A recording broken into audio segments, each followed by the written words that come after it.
Broncos country, welcome back to another video. Here is the week 3 studs and duds for the Denver Broncos after the week 3 loss to the Los Angeles Chargers, 20-23, right? Two games where we lost back-to-back by a field goal, right, on the last play of the game.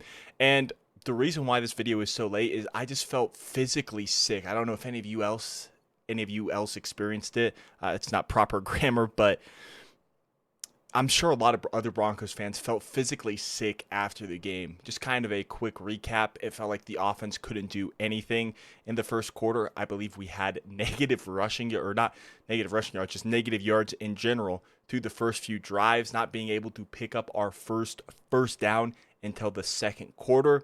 Then things started to get better, right? We were able to drive down the field, hit a 4th and 2. Sean Payton goes for it, and it's a big touchdown to Courtland Sutton. And then, right, we're going into halftime. Things are looking better and better. J.K. Dobbins is finally getting started, right? And we're able to take a lead, but we're not able to finish any drives, right? We drive down to the red zone, can't capitalize, can't score a touchdown, so we keep kicking field goal after field goal after field goal. And eventually, that ended up costing us. The Chargers were able to drive down. Herbert finds Keenan Allen for a big touchdown, and then they were able to drive down their final drive of the game, wind the clock down, and have Cameron Dicker kick a game winner with time expiring. So, very tough game for the Broncos, dropping to 1-2 on the season, and no game has really looked really good, right? We beat the Titans in week 1, but it was an ugly looking win for the offense. The defense played great. Then in week 2, the flip kind of script, right? Defense struggled. Well, the offense looked great through the first few quarters, but lose on a field goal at the end of the game. Then this game, the offense and defense both had their ups and downs, but at the end of the day, we lose again to fall 1-2 on the season. Our next game is Monday Night Football versus the Cincinnati Bengals. But let's jump into the studs and duds. If you do enjoy this video, make sure you leave a like and subscribe to the channel down below, as the support is greatly appreciated. And let's get started. So starting off, I'm going to give our first stud of the game to J.K. Dobbins. Now, the running game and J.K. Dobbins struggled. I believe his first few carries, he had -3 or -4 rushing yards. And it's like, okay, looks like the revenge game is not going to happen. But then as the game went on, right, he had 11 carries for 83 yards, averaging 7.5 per carry and 1 touchdown. He even had the Troy Franklin drive that we had in week 2 versus the Colts. But it was the J.K. Dobbins drive, right? Big gain down the left sideline to get us into, actually, I don't think it was into, but close to the red zone. Then we had another handoff to him, which got us inside the red zone. And then Bo Nix threw a backwards pass, so it doesn't count as a passing touchdown for him. But J.K. Dobbins was able to take that down the left sideline, right? He stays in bounds. It was close to stepping out, but he's able to stay in bounds to take it in for a touchdown. So J.K. Dobbins looked phenomenal, right? He scored in each of the first 3 games for the Broncos, and he is providing a very steady run game for this offense, something that we did not have last year, right? RJ Harvey has struggled these past 2 games. Hopefully we can get him back on track, but J.K. Dobbins has been the hot hand and the most effective running back on this roster. He gets a stud, and honestly, he has performed really well in a Broncos uniform thus far. Then we move on to a dud, and it is Bo Nix, right? This one pains me to do because I am a Bo Nix fan, and I still believe in Bo Nix.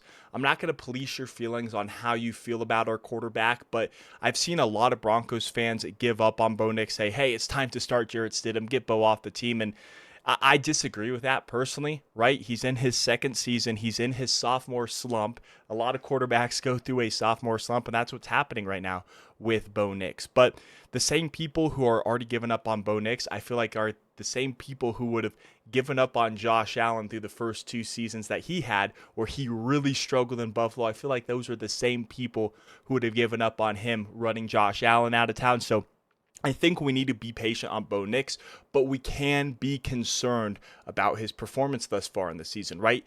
In this past game against the Chargers, he only completed 14 of his 25 passes for a 56% completion percentage. He only threw for 153 yards, which is not great, right? I at least want to see our quarterback throw for 200 yards, which still isn't a lot, but I would at least like to see him throw for 200, 250 maybe, but Bo Nix has not had that big-time passing game thus far, right? Thought it was going to happen against the Colts, but kind of tailed off in the second half. Bo Nix only threw 1 touchdown, but he didn't have any interceptions, so he took care of the ball. He didn't turn it over. But there were 3 big-time missed touchdowns in the game that I think we all saw, and something that Tim Kontic pointed out on Twitter. If you're not following him, I think he's a very fun follow for Broncos Twitter, but he pointed out something, and I very much agree with this. Bo Nix has to set his feet, right? There's a lot of the times when he will just throw without setting his foot, and that's going to impact your accuracy, right? Bo Nix has to set his feet before he throws, right? He set his feet on the Courtland Sutton touchdown pass in the Chargers game. But then you look at the 3 missed touchdown throws, right? You think of the Marvin Mims one where he just overthrew Marvin Mims. Twice actually. Once on the flea flicker, it almost looked like he jumped to throw it downfield, and he just overthrew Marvin Mims. It does hit him in the tip of the fingers, so you would like him to come down with it, but I don't blame Marvin. That was a little bit of an overthrow. Sorry for hitting the mic. The second one, Marvin Mims was kind of running a post route, and Bo Nix just overthrows him again. Again, needs to set his feet. And then the third one came when we were driving down. It's the final drive of the game. I think it's a third and 1 almost, or something along those lines, and Courtland Sutton's wide open down the sideline, the far sideline, and Bo Nix throws it down the field, and it just is inches out of reach. So 3 missed touchdowns that Bo has to be able to hit on and has to be able to convert on. There are other mental mistakes that I would like to see from Bo Nix. There's a couple of times when he was scrambling and then he stopped behind the line of scrimmage to make a throw when I thought he could have just scrambled to pick up first down and extra yardage. So Bo Nix does need to keep improving, but I still have faith and I still have belief in Bo Nix. Just needs to turn the season around. Started off slow, and hopefully this isn't a trend, but I'm hoping he can pick it up as the season goes on. Next up, we have stud Jonah Ellis, and a lot of Broncos fans know this, but it feels like Jonah Ellis could be a starter on many other NFL teams. He constantly got pressure on Justin Herbert when he was in the game. Again, he's a rotational guy. He rotates in with Jonathan Cooper and Nick Bonito, but on special teams, he was able to force the fumble on Darius Davis on the kick return, which gave the Broncos back-to-back possessions in the second half. And man, you would have liked to see the Broncos convert on both of those possessions, scoring 2 touchdowns in a row, really put their foot on the gas and keep the pressure on the Chargers. But unfortunately, we didn't capitalize, but Jonah Ellis made a heck of a play. He had 2 tackles, no sacks, but he did, like I mentioned earlier, get constant pressure on Justin Herbert to affect some of Justin Herbert's passes. Jonah Ellis was absolutely terrific on Sunday, even if the stats didn't show it. A dud I'm going to give to the coaching, and it's not just Sean Payton, because I still like Sean Payton. I still think he's a good head coach, but I thought he played it too conservative, and I've seen Broncos fans on both sides of the fence of this. There was that 4th down, right, with 5 minutes and 56 seconds remaining on our own 29. I think it was like a 4th and 1 or something like that. And Sean, he decides to punt it. Now, the 2 sides are saying that agreed with him punting. You got one of the best defenses in the NFL. Let's hold them. Let's put our faith in the defense to get the football back, which unfortunately didn't happen because they needed to drive down and they needed to score a touchdown, right? But on the other side, we were already 2 for 2 on 4th down in that game, and they need to score a touchdown, right? So even if you turn it over in their own territory, they can't kick a field goal, and it's not going to be super effective for them. They needed a touchdown, so that's why I thought we should have gone for it. Sean was already super aggressive, and I think he should have had the faith in the offense to pick up another first down, especially on the 4th and 1. I thought you could have tried a quarterback sneak with Bo Nix if you didn't like that. Sean has had some really creative designs to pick up those 4th downs. For example, earlier in the game on that touchdown to Courtland Sutton, Sean Payton has some nifty designs. So I would like to see him go for it on our own 29, but again, I'm not a head coach, so what do I know? But the other thing is the discipline, and this falls on pretty much all of the coaches, the head coach, the offensive coordinator, the defensive coordinator, and the position coaches to get their guys ready. We had 10 penalties, which resulted in 90 yards from the Chargers. There was one drive where I believe we gifted the Chargers free points because of how far they got down the field with our penalties, and that's just something that cannot happen. And there's some that are really frustrating, right? The one on Talanoa Hufanga when the play was blown dead, and he just wrestles and throws Keenan Allen down to the ground for unnecessary roughness. That's 15 yards you would like to see, right? And there's just constant mental errors that have to be fixed if you're wanting to compete for a playoff spot. And as Sean said, he thinks this is a Super Bowl contending team. You can't have those mental errors pop up if you want to compete for a Super Bowl. So, yes, the penalties are a big, big concern for the Broncos. And then I want to talk about the play calling and efficiency. We were 2 for 13 on third down versus the Chargers. And I know the Chargers are a really good defense, but you have to capitalize on third down, right? A lot of play calling, right? You're going to get close to the first down. You're not always going to pick up another first down on first down or even second down. You're going to get to third down a lot of the times. So you have to be able to convert and pick up first downs when it's third down on the field, and 2 for 13 is not very efficient. And then one thing I want to point out is, I don't know what category this should fall under. Coaching is probably the smart one, but we won the turnover battle. We had more rushing yards than the Chargers, and we sacked Herbert something like 5 times. I think Brandon Perna pointed this out on Twitter, but that is something that should result in a victory almost every single time, and we just couldn't get it done. So, yeah, coaching, I'd like to see improve, not just on Sean Payton. Like I said, I still like Sean Payton. I still think he is a really good head coach.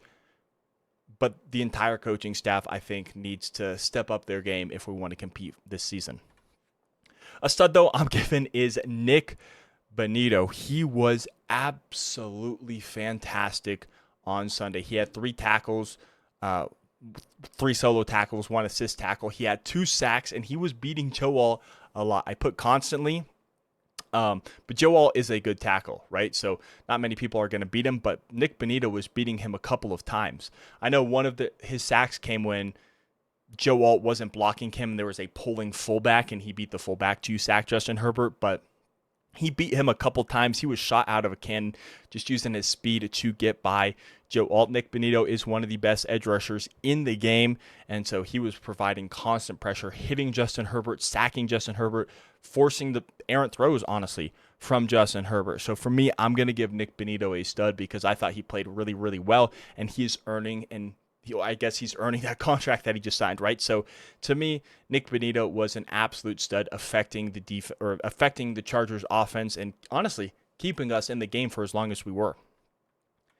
Then a dud is Riley Moss, and this pains me to say because last season Riley Moss started out so well, but this season there have been some concerning things on Riley Moss. There's been some penalties honestly not called on him, right? And there's times when he just gets beat in key situations, and it sucks, man, because I really like Riley Moss. He gave up the big touchdown to Keenan Allen on that sorcery that Justin Herbert had.